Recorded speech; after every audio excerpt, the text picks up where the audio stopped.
Ça prend 150 ans pour construire simplement une conscience de classe ajustée à la situation. D'une, on n'a pas forcément le temps de reconstruire parce que l'urgence écologique, elle est devant nous. On n'a pas 150 ans pour essayer de reconstruire une conscience de classe et ensuite la passer dans le droit et dans les institutions. C'est un argument a fortiori, c'est-à-dire qu'on est dans la même situation que ont été les socialismes au XIXe siècle, mais on n'a pas le temps. Et de deux, la solution, en fait, on la connaît déjà, puisque on sait qu'il y a 1% de la population mondiale qui accapare autant de richesses que la moitié de la population. Donc là, il y a une question d'inégalité sociale, mais que par ailleurs, là-dessus, et il se trouve que c'est les mêmes, ces mêmes 1% ont des modes de vie, des modes de consommation, et sont à la tête d'entreprises qui produisent et qui polluent, en fait, 10, 20, 100 fois plus que le reste de la population. Donc en fait, les camps sont déjà identifiés et définis. Oui, très largement. Ce qui manque, c'est les combattants. Oui, c'est ça, d'accord, ok. Mais donc je ne comprends pas bien pourquoi est-ce qu'il est si important que ça d'en revenir à une étape préliminaire de description, cas par cas.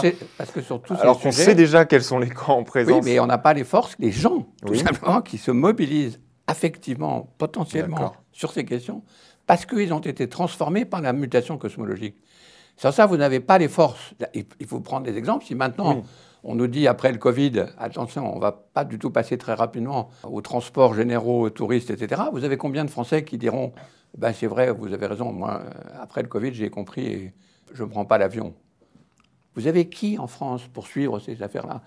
Alors que la plupart des mouvements populaires, pour ne pas dire populistes, se préparent à voter sur la question fondamentale pour elles, qui est d'interrompre la migration. Vous voyez l'abîme entre la question qui se pose d'un côté, c'est la lutte contre la migration, qui paraît à beaucoup de gens la question la plus essentielle, avec toutes les questions dont on discute ici. Comment vous passez de l'une à l'autre? Comment vous faites arriver une société comme la société française, qui vit quand même depuis 2 ou 3 siècles sur l'exploitation des autres pour construire son abondance, en disant, attendez, à partir de maintenant, l'abondance, elle va être travaillée avec ceux dont on vit, les migrants. Et enfin, bref, toute la liste, y compris, évidemment, l'air, l'eau, etc.